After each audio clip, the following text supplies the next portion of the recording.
Do you stream on a Roku, Fire Stick, Android TV, or Apple TV? Now you can watch 6ABC 24/7 with the 6ABC Philadelphia streaming app. It's a big story on Action News. Search 6ABC Philadelphia and start streaming today. Hello, everyone, and welcome back to another week of Women to Watch. I'm Sue Rocco, and it's so great to be here for another conversation with an inspiring woman who has a remarkable story. Joining me in just a moment will be Shelmina Abji. Shelmina is a former vice president at IBM, and she's also an author. And we're going to be talking about her incredible book that has very specific strategies for women who are looking to rise into leadership at their own companies. Later in the show, you'll hear from Sherry Morrison, our Lifestyle Watch contributor. And Sherry's going to be bringing you the story of Robyn Goodman, who is the producer of the Bucks County Playhouse. That's going to be a really great segment. If you're new to the show, as always, and you want to learn more about our guests lineup and events outside of the show, go to women2watch.net. That's women, the number 2, watch.net, N-E-T. So now I'm very excited and honored to welcome back to the show my dear friend, an incredible author, mentor, speaker, and really an inspiration for women, Shelmina Abji. Shelmina, thanks so much for being here. Thank you for having me. You know, I saw you grow, watched you grow. I was on your show when you first started, and I'm so proud of how far you've come. And I'm just so thrilled to join you. Well, it's great to have you back. And just so our viewers know, you're in New York. Yes. I believe are you at a women's conference this week? You know, the conference is Ad Week. Okay. And I was on a panel with a company called the Female Quotient.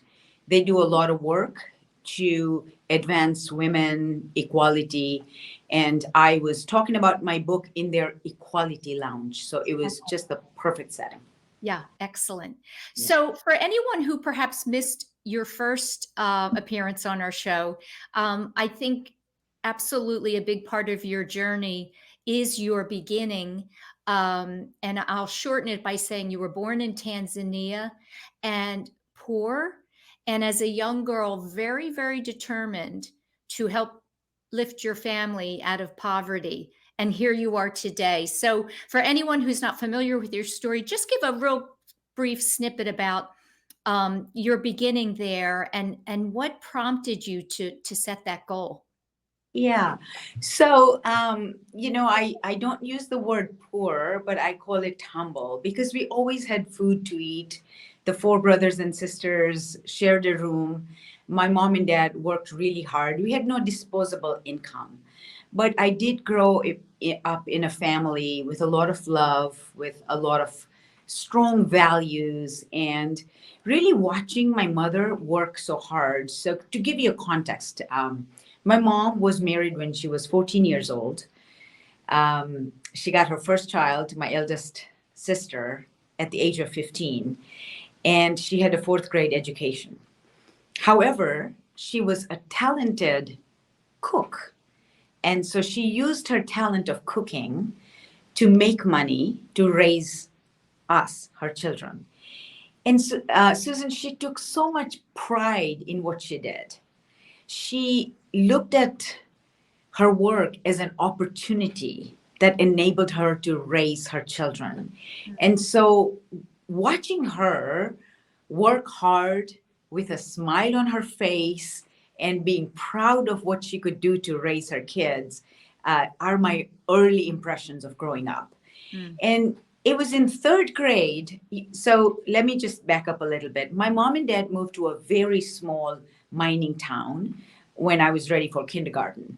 So they sent me to my maternal grandmother to study.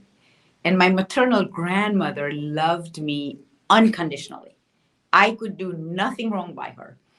And as grandmothers should.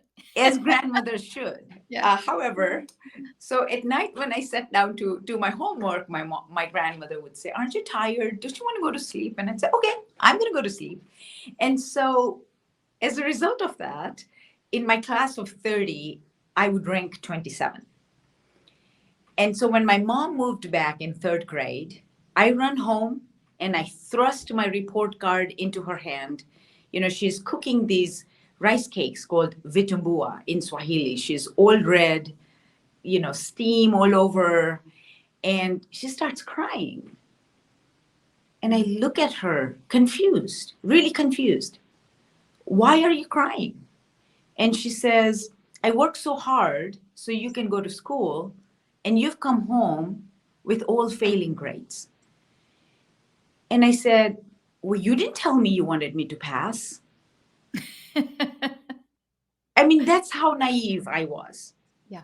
And so I said, okay, I don't like to see my mom unhappy, and I definitely don't want to be the cause of her unhappiness.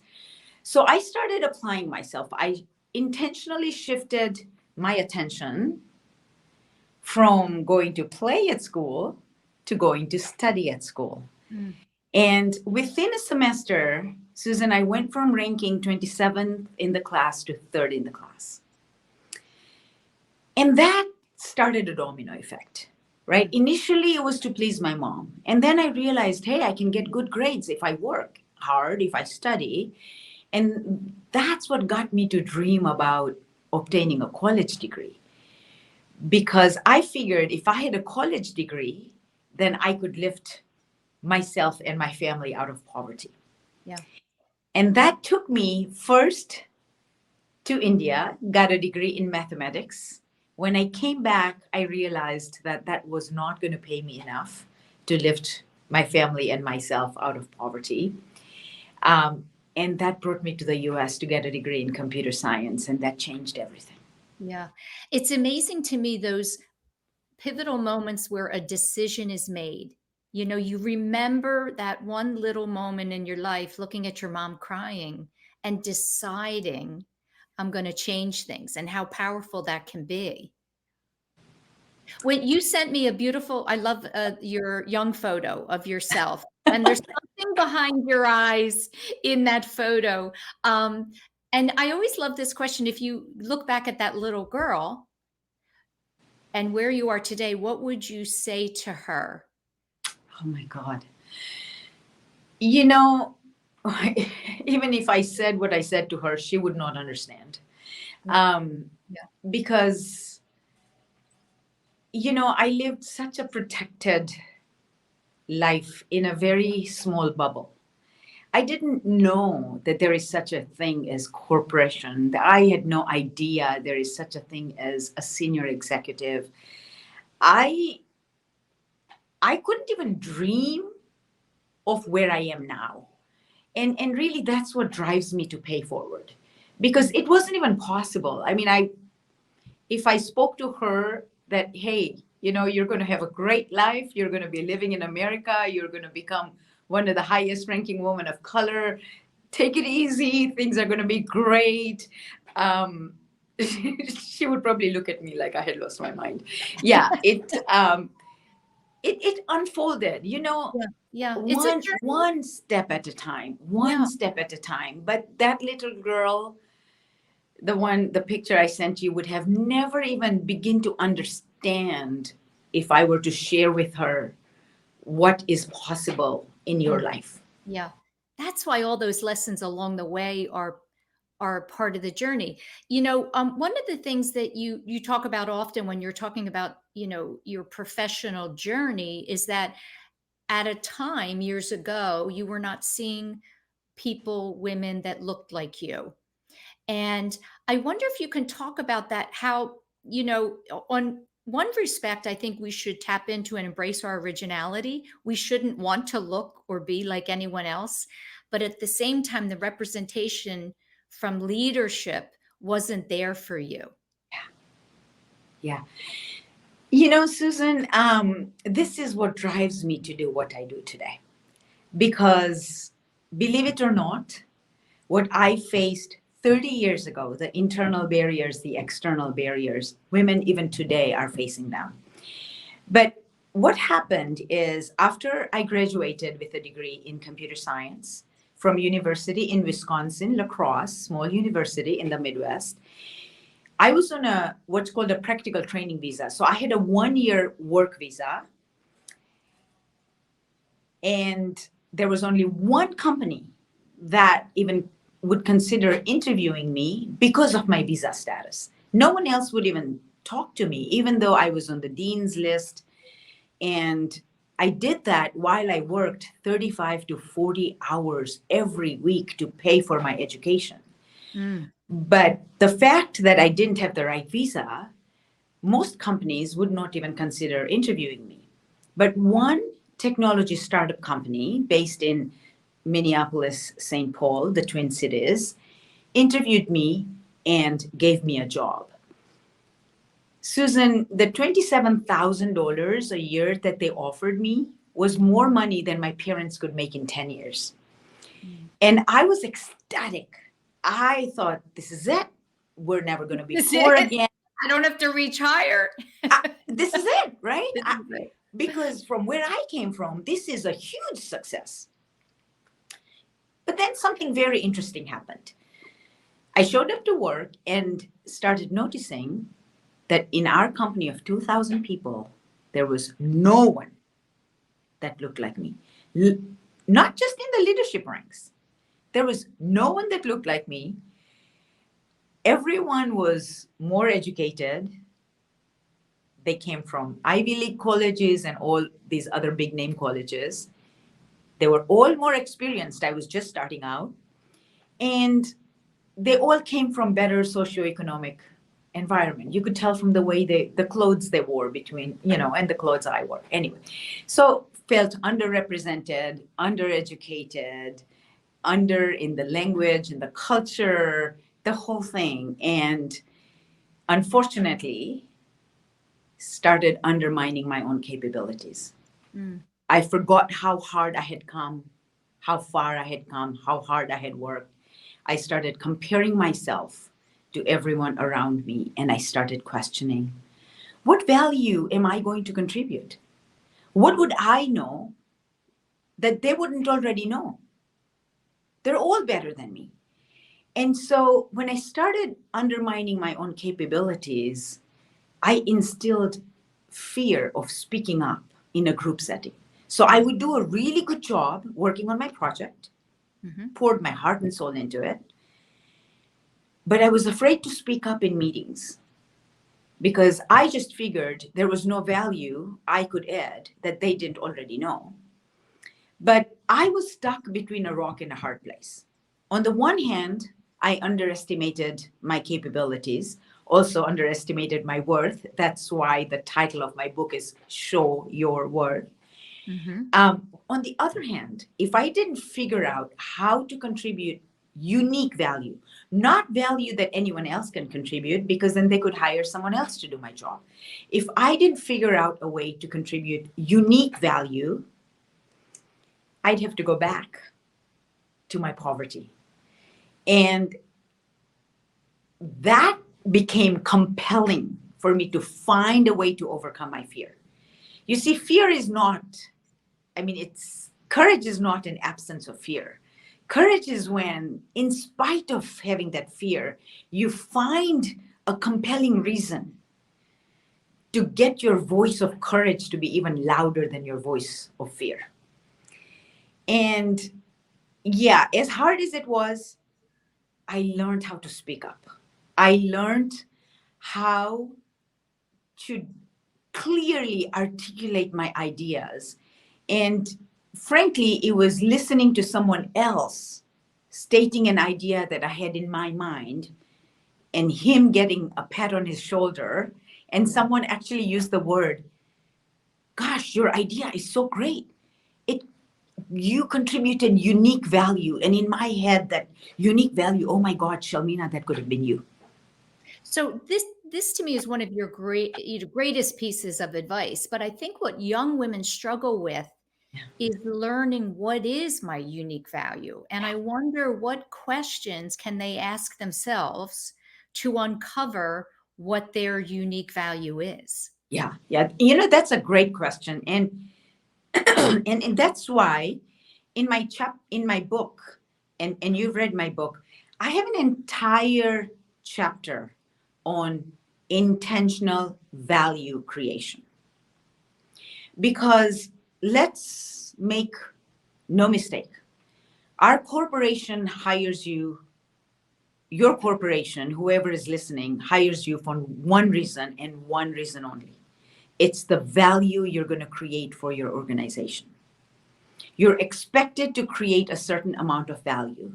But if you become intentional about creating value in every interaction, you will create outsized value. It will exceed everybody's expectation. And then when you lean into your authenticity, when you look at problem solving differently than everybody else does, instead of trying to fit in and do things the way everyone else is doing, suggest ways to do it differently based on where you come from, based on what your unique strengths are, based on your unique lens through which you view the problem. And when you lean into your authenticity, you are able to create unique value. So that combination of outsized value and unique value makes you essential to the success of your organization. So here's a question for you. How do you handle when you're doing that and there's pushback? Because I'm sure throughout your career, you spoke up, you had a unique idea, you believed in it, and for whatever reason, there was pushback. How did you handle those situations? So in my case, Susan, the first thing I learned is I had to actually learn to not let people interrupt me. But before I even did that, just so you know, initially when I was stating my ideas, I was rambling, I was not using the right words, I was not being heard in the way I wanted to be heard. And so really it was on me to learn how to state my ideas in a way that would be heard. Mm-hmm. And then when I knew that my ideas were creating unique value, when I knew that I was stating my ideas in a way that they could hear me and it would be understandable, when someone tried to interrupt me, which happens when you look different, when they're not used to someone like you speaking up, inevitably someone will speak over you. And so I had to learn, and I teach women how to do this in my book. I'm going to digress just a little bit. Susan, the reason I'm able to teach women how to do all this is because I had to learn it all. If this came naturally to me, I couldn't teach it. But I had to learn this. I had to learn how to speak up. I had to learn how to find my voice. I had to learn how to be concise, how to be heard. And then when I spoke up, initially I would just raise my voice ever so slightly. But then there were some people who were just as stubborn as I was, and they would continue to interrupt me. And I had to do something that was very uncomfortable. And I had to look straight in their eye and I had to tell them, let me finish. Mm-hmm. And I didn't tack on a please or I'm sorry, none of those minimizing words. The reason is because I was so confident that it was in their best interest to hear me out, because my idea, I knew, was going to create value for my organization. So that was one way. So it wasn't necessarily a pushback. It was really making sure that I was being heard.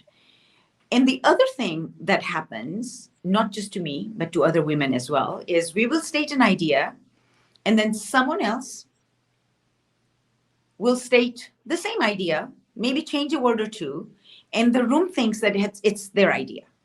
So what I recommend women to do is not to get upset, because the moment you get upset, at least for me, I feel that you give your power away to whoever upset you.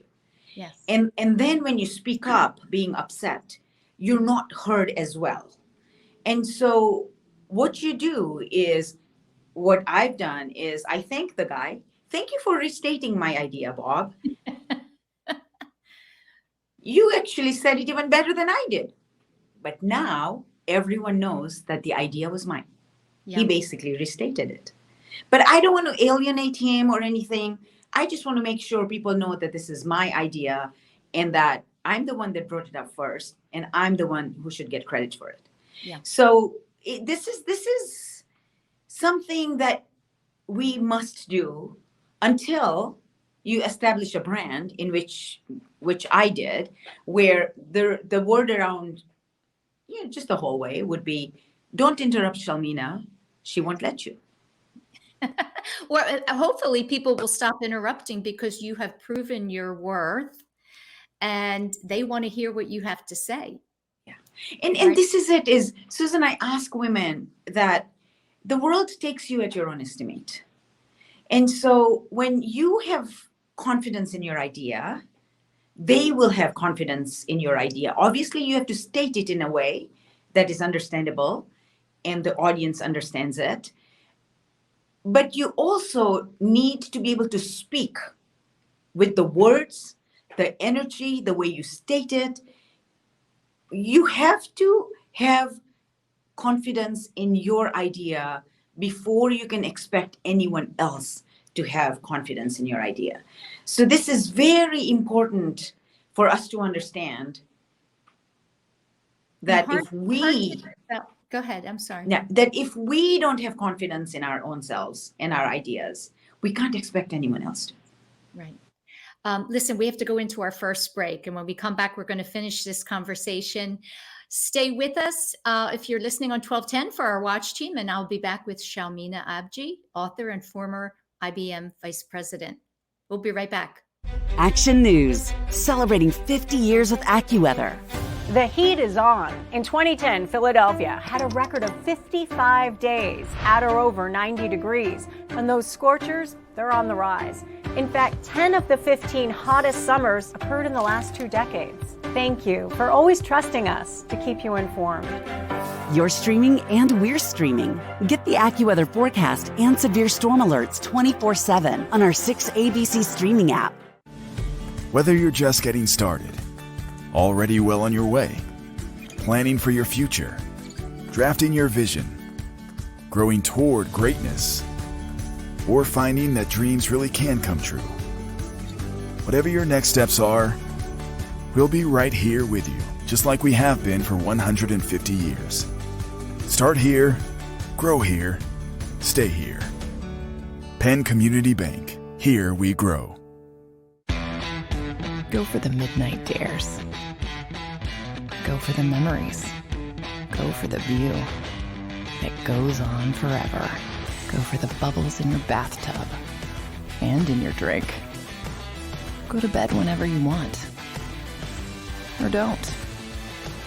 Go for him. Go for her. Go for the win. Go to Ocean Casino Resort. Book your trip at theoceanac.com.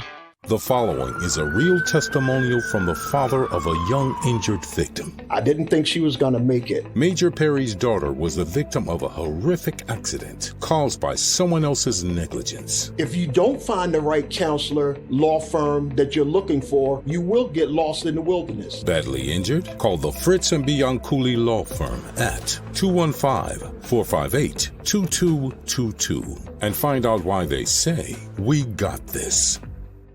Do you stream on a Roku, a Fire Stick, Android TV, or Apple TV? Now you can watch 6ABC 24/7 with the 6ABC Philadelphia streaming app. Watch Action News The live, big story on Action News tonight. plus special programming, breaking news, and severe weather updates. Tremendous amounts of rain. Always on, always the news team you trust. Watch 6ABC 24/7 on your streaming device. Search 6ABC Philadelphia and start streaming today.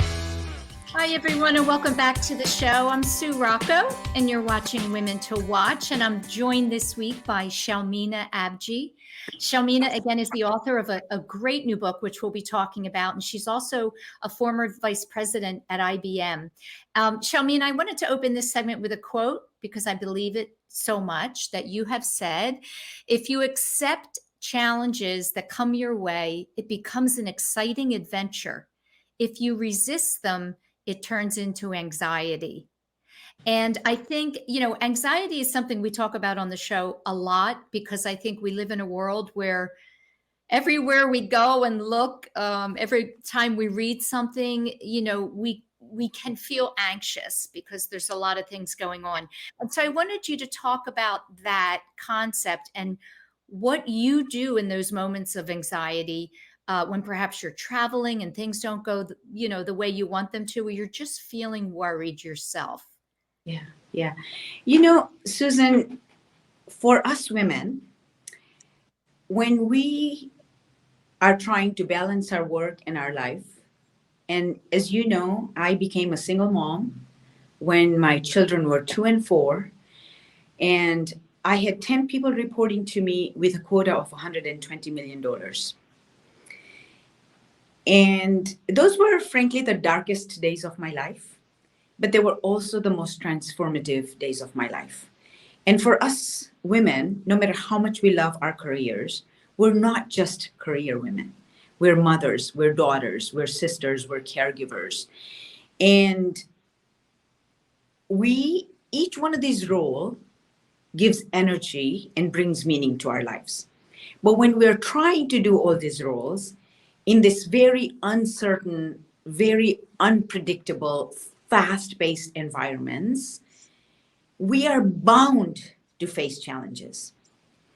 And frankly, I tell people that these challenges are what will grow you. These challenges will teach you. They're here for a reason. And so look at challenges as a learning opportunity. It's really that shift in perspective. Mm-hmm. If you look at challenges as a learning opportunity, it's now an opportunity and not a problem. Right.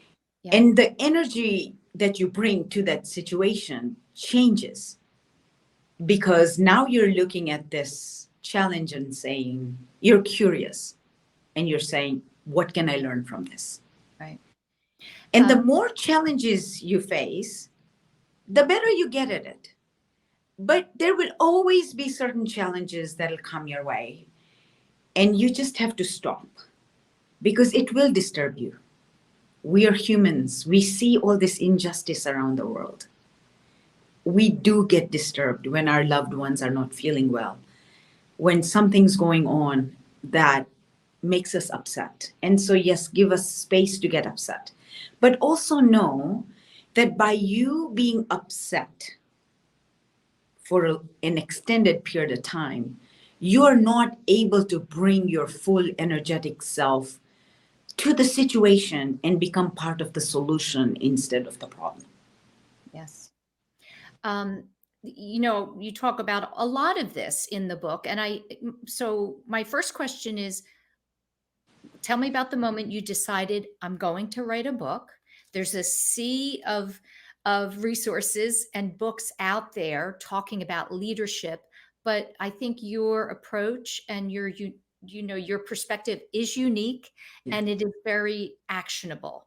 Yeah. So tell me first where you were when, the idea sparked, and why did you want to write this book? Yeah. So, Susan, it was a journey. And so, as you know, I left IBM at the peak of my career because I was burdened with gratitude. You know where I came from, and I couldn't be done without paying forward. And so initially I started speaking to women. I started mentoring. I would speak at conferences. I would speak at different companies, and I would share my insights. And what I learned through that is that my insights, my strategies, not only worked for me, but it was working for all these other women who were facing similar barriers that I had faced, who were searching for a blueprint for success, just as I was searching when I was trying to figure out, how do I become successful? And there is no blueprint. There are bits and pieces of advice, sometimes coming from someone you don't relate to, that you can't identify with. And so when these women came to me and started telling me that, hey, remember this conversation we had? I now got a promotion. Remember you spoke here about having a better relationship with your boss? Well, guess what?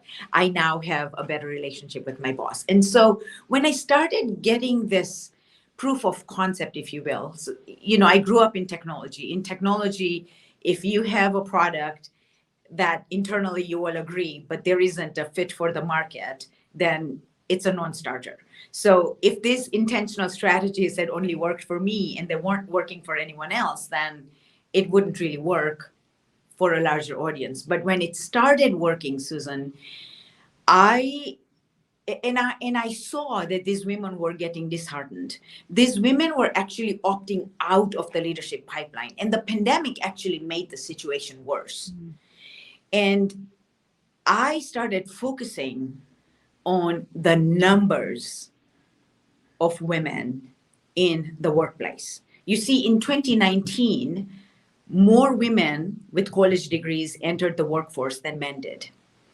And even though we make up 50% of the workforce population, if you look at how many women are in the leadership pipeline, at the very first rung of the ladder, of the 100 men that get promoted, depending on whose report you're looking at, 60 or 80, but it's far less women that get promoted. And then this problem gets compounded at each additional level. And so when you get to the very top, there are 10% women, 4% women of color. And this is not acceptable because that's where the big decisions are made. These systems have been in place not by women.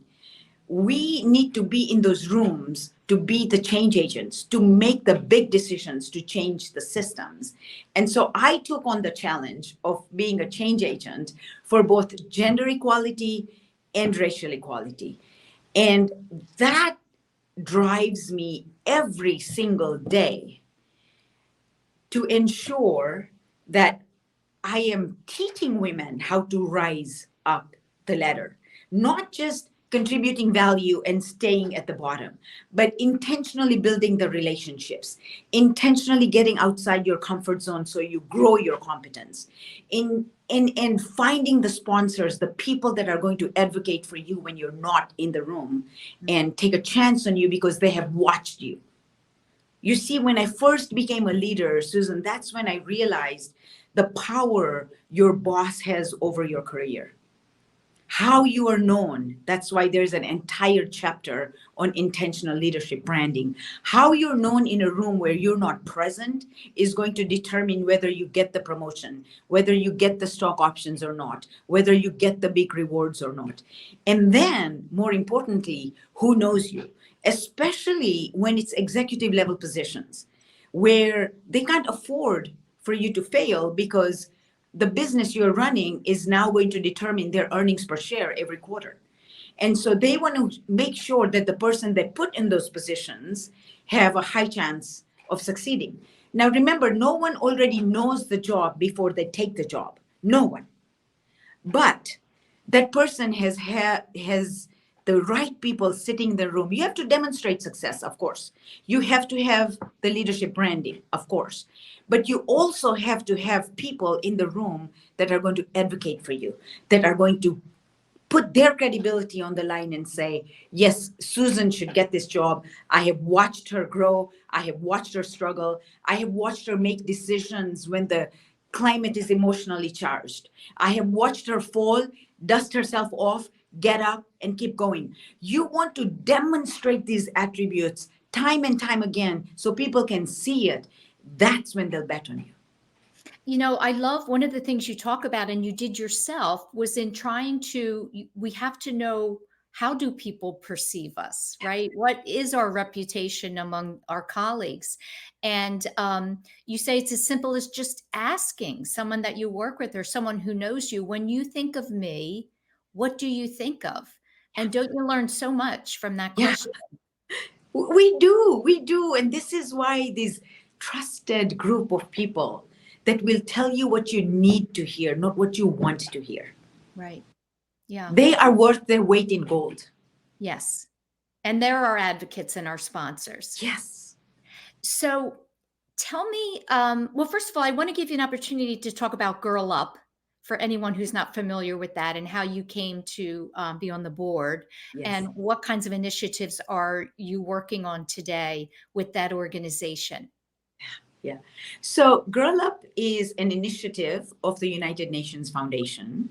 And what we do, our goal is to equip young women with leadership skills Most of these women that join Girl Up are activists. We want them to be change makers. And so we equip them with leadership skills at a young age so their impact and their influence is increased. And I joined the board almost 7 years ago. I was actually invited to speak there. And then I fell in love with their mission. I fell in love with the girls that they were serving. And I could see a tremendous opportunity for growth for that organization in the global marketplace. And today I'm happy to tell you over 150 members in hundreds of countries. We have grown so much and our impact has unfolded way beyond our expectation. And actually pandemic was the impetus that allowed us to start holding our meetings virtually, our leadership summit, and also to allow us to put everything, make it digital and accessible to young women worldwide. Can I ask you, are you seeing the impact that this kind of work is having? So when we think about ourselves as young girls, and there were no leadership lessons, that kind of support, and today there is. Do you know stories of young women who have been through or associated with Girl Up and what the impact has been for them to develop that confidence at a young age? 100%. In fact, I oftentimes feel that these young women have even more power because they are heard by so many more people. We have women that have been engaged in everything from stopping domestic violence to actually going and getting bills passed in their countries to support young women. And they are able to rally other women. I get so energized just watching these women, these young women, because they are invincible. They believe in something. They don't know what they don't know. And so they're just going to go after it with full force. And this is the world they're going to inherit. And when you have young women talking about climate change, for example, they are heard because they are going to inherit this place that we're messing up. And they're finding their voice, but that's really what it comes down to, right? From the, we don't want them to have to wait until they're grown-ups like we are to find their voice and not be afraid to speak up. 100%. And this is why I am so hopeful about our future. As working at IBM in technology, do you have any knowledge of statistics about girls entering the field of STEM today versus, let's say, even 20 years ago? So I should get the latest statistics. They have gone up and down. Yeah. However, I believe that right now, frankly, there are two forces. One is women recognizing the importance of STEM. The second is the pandemic has accelerated digital transformation. So really, everything is becoming STEM.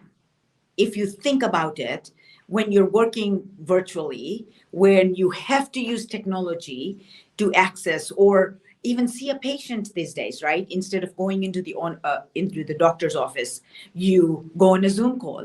And so digital transformation has brought technology to the forefront of every industry. And this is being recognized everywhere in the world. And then secondly, the jobs in STEM are paying well. Yes. And there is a huge demand. There's a shortage of labor. So there are all these driving forces. And then we have organizations like Girl Up and many others that are focused on bringing STEM education to young women.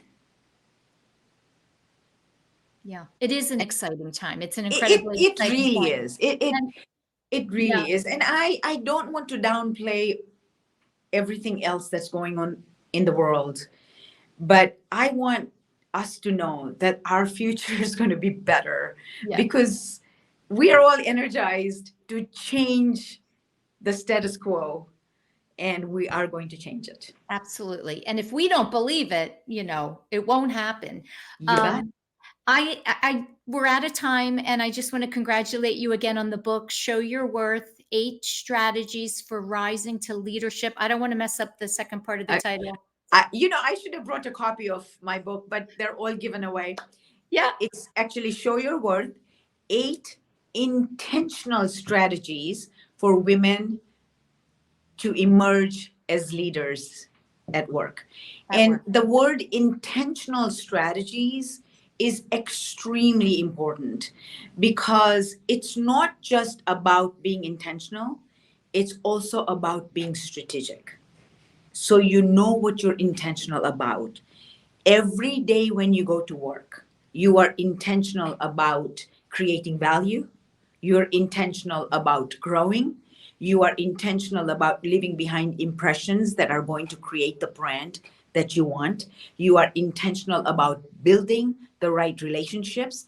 And so when you are intentional about these strategies and you do them day after day after day, and then I ask women to reflect upon their week, to course correct, not to dwell on their mistakes, because we are notorious for dwelling on our mistakes. We should learn from our mistakes, but we should dwell on our successes. Yes. That energizes you to move forward until these strategies actually become habitual.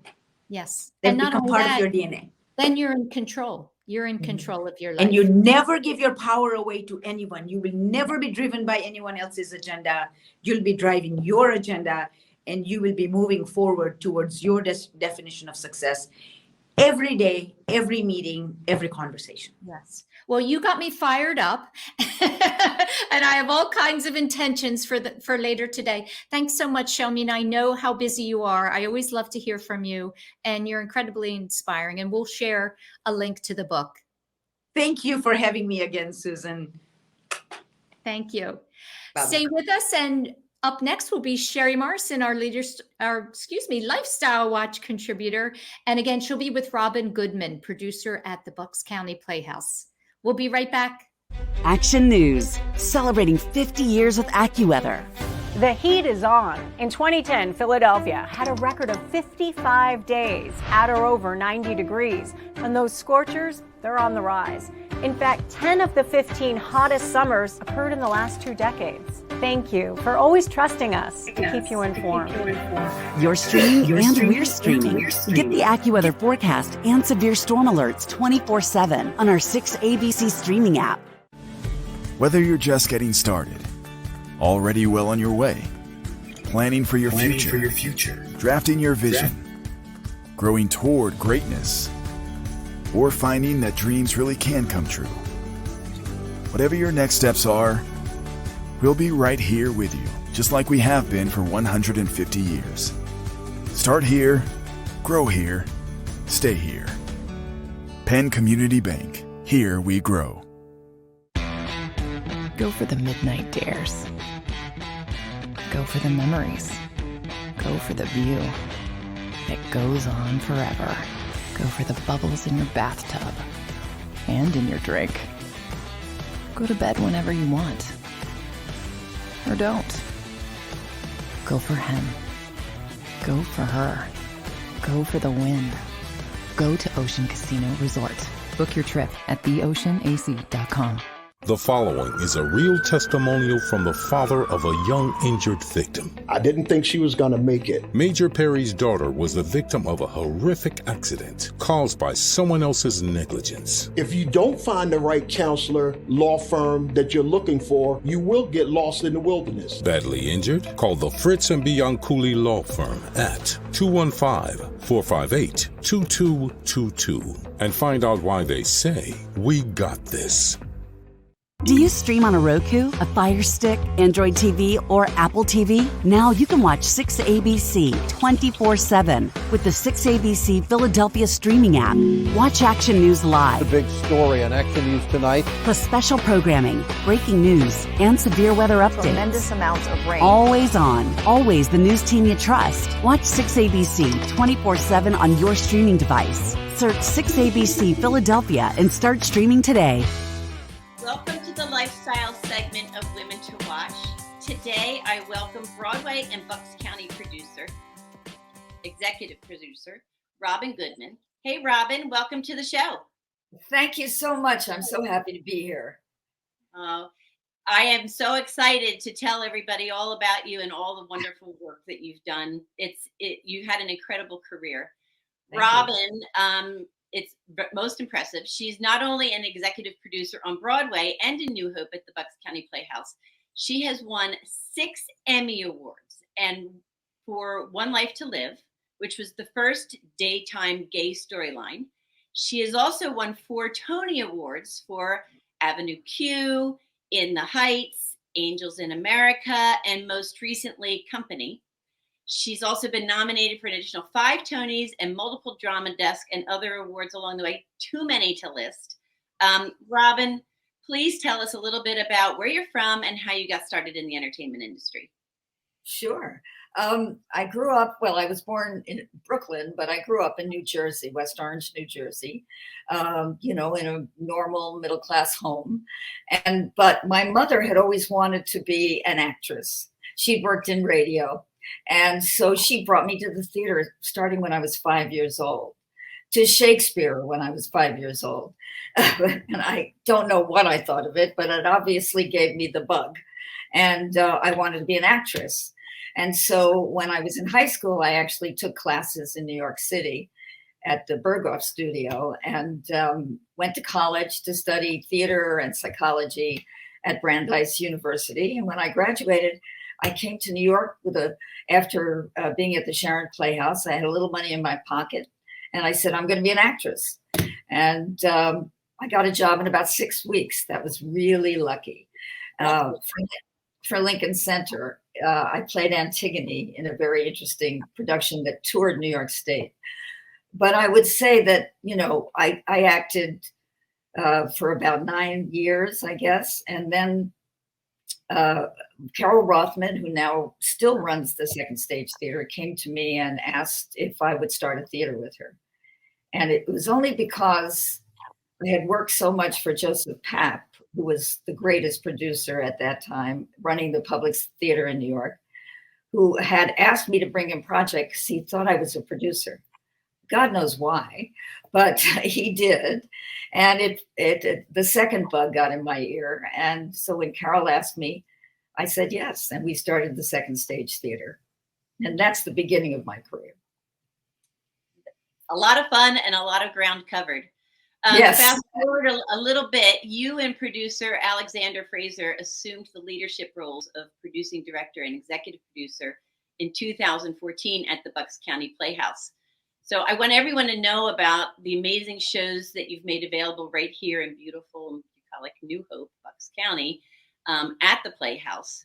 A quick history about the building. It used to be a grist mill that was built in 1790. And a group of artists, it was supposed to be demolitioned, and a group of artists rallied to the community successfully and asked, they wanted to rebuild it as a theater. And it opened as a theater in 1939.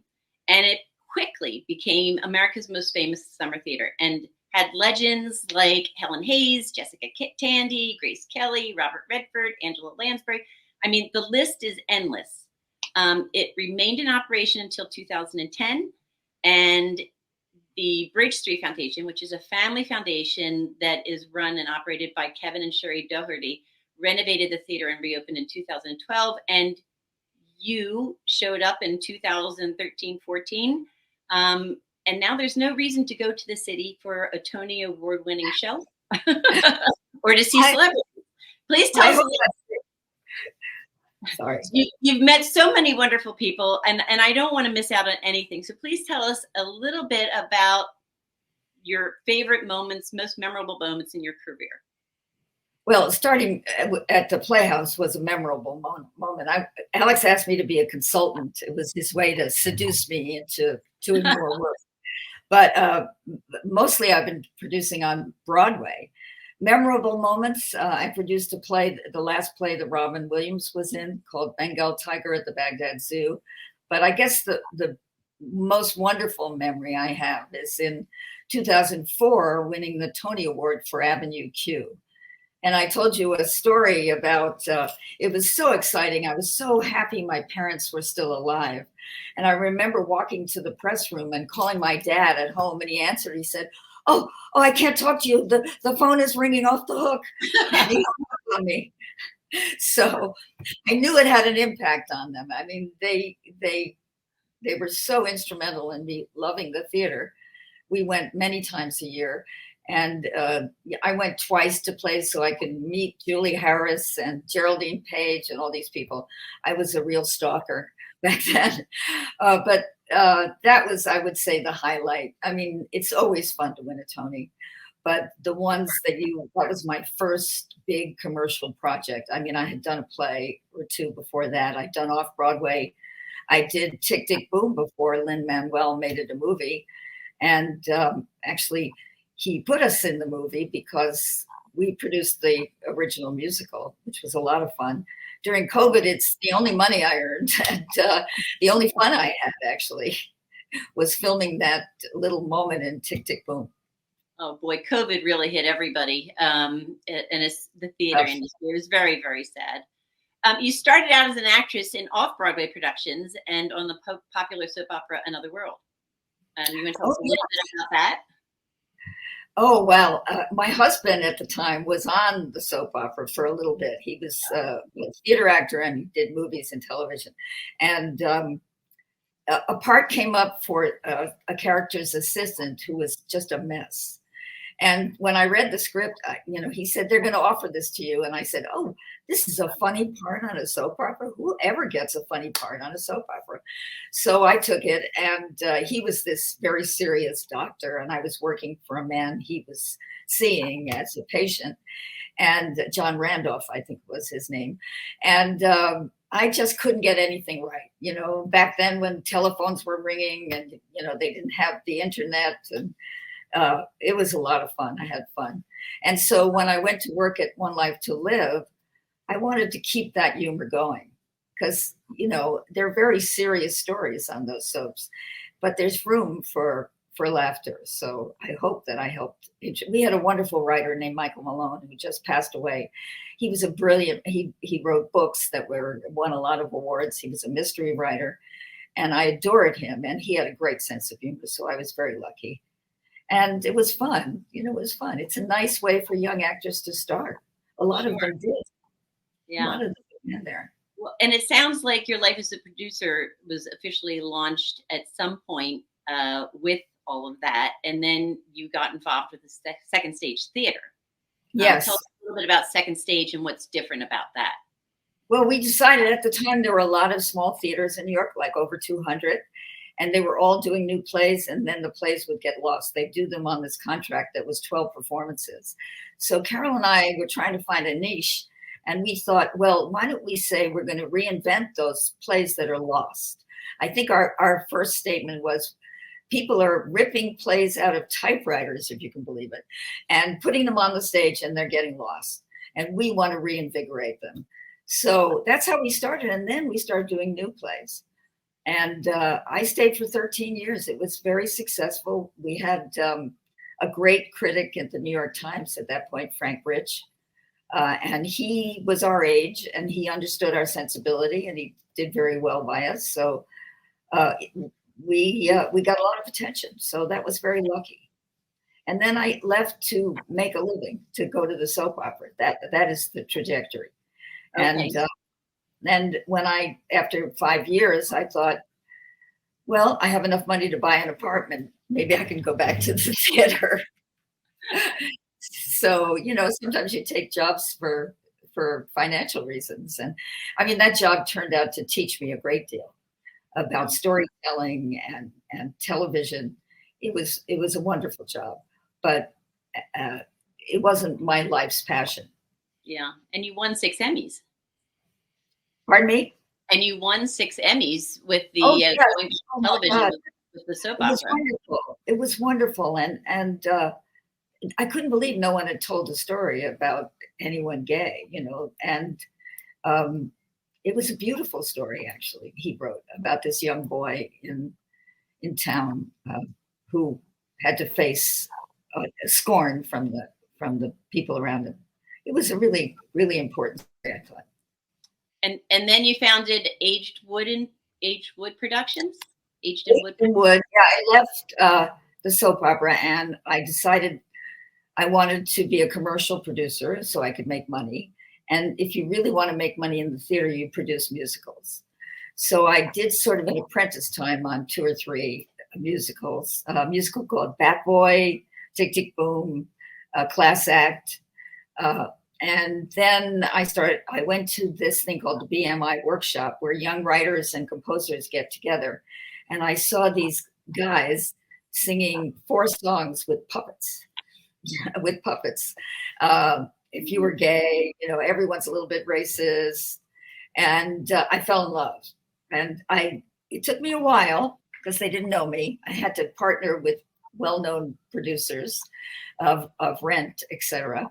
And we started developing it into a story with a writer and a team, a director, Jason Moore. Boy, it was, I always say, when you put a new musical together, you need a little fairy dust. And that team had that.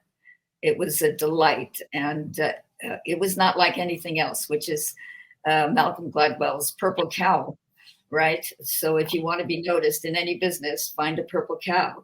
And it certainly was. Avenue Q definitely was. Well, it sounds like you were very good at making people shine and bringing their ideas to fruition. I've spent a lot of time developing things. I did it at the Roundabout Theater Company for 10 years as well. I love new work. I love emerging writers, and I love to help them realize their dreams and their plays and musicals. And I like to support, we women support people better than anybody. So because that's very clear when you read your history and your timeline that you're very good at promoting other people and women and their talents. It's really great. You've done West Side Story, Avenue Q, and now that you're at the Bucks County Theater, you're bringing some great things there. And I know you have some great projects coming up. We're running close on time here, so if you can maybe give us a quick little recap on the projects coming up. I'm doing the movie Working Girl as a musical with Cyndi Lauper and Teresa Rebeck. I have this wonderful new musical called Female Troubles by Amanda Green and the women who wrote Veep and Curtis Moore. It's hilarious and wonderful, and it's about women making choices. And I'm developing some things in London as well. Well, that's exciting. Well, yeah. I'm sorry we're out of time. I want to thank you so much for joining us today. This was a lot of fun, and I can't believe our time has gone by so quickly. Thank you, Sherry. I didn't stop talking. That's right. Yes, you did. I intervened quite a few times. Thank you very much. For more information about Robyn, go to agedinwood.com. You may also want to check out the Bucks County Playhouse website and see what's going on right now. Avita is the performance. Fantastic. Yeah, and coincidentally, I interviewed the woman who owns the Philadelphia Argentine Tango School last week. And this coming Sunday after the show, you can get a ticket for the show, a free tango lesson, food and wine, and enjoy yourself on the back deck. So thank you again. I hope you'll check out Bucks County Theater and keep living your dreams, ladies. Celebrating 50 years with AccuWeather. The heat is on. In 2010, Philadelphia had a record of 55 days at or over 90 degrees. And those scorchers, they're on the rise. In fact, 10 of the 15 hottest summers occurred in the last 2 decades. Thank you for always trusting us to keep you informed. You're streaming and we're streaming. Get the AccuWeather forecast and severe storm alerts 24/7 on our 6 ABC streaming app. Whether you're just getting started, already well on your way, planning for your future, drafting your vision, growing toward greatness, or finding that dreams really can come true. Whatever your next steps are, we'll be right here with you, just like we have been for 150 years. Start here, grow here, stay here. Penn Community Bank. Here we grow. Go for the midnight dares. Go for the memories. Go for the view that goes on forever. Go for the bubbles in your bathtub and in your drink. Go to bed whenever you want. Or don't. Go for him. Go for her. Go for the win. Go to Ocean Casino Resort. Book your trip at theoceanac.com.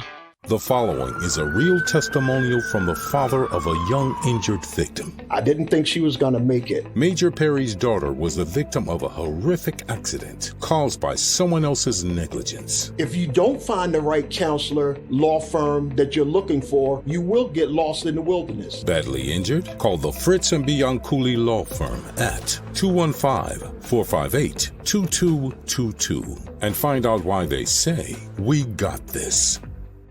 Do you stream on a Roku, a Fire Stick, Android TV, or Apple TV? Now you can watch 6ABC 24/7 with the 6ABC Philadelphia streaming app. Watch Action News The live, big story on Action News tonight. plus special programming, breaking news, and severe weather updates. Tremendous amounts of rain. Always on, always the news team you trust. Watch 6ABC 24/7 on your streaming device. Search 6ABC Philadelphia and start streaming today.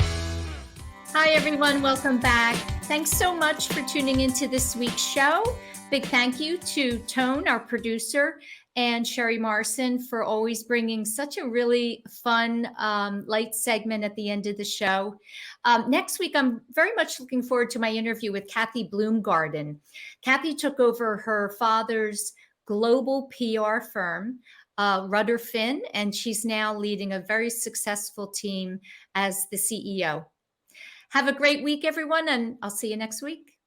We could do a summer party. It's the weather. Can we do this show outside or on the roof? Weekdays at 9 on 6ABC.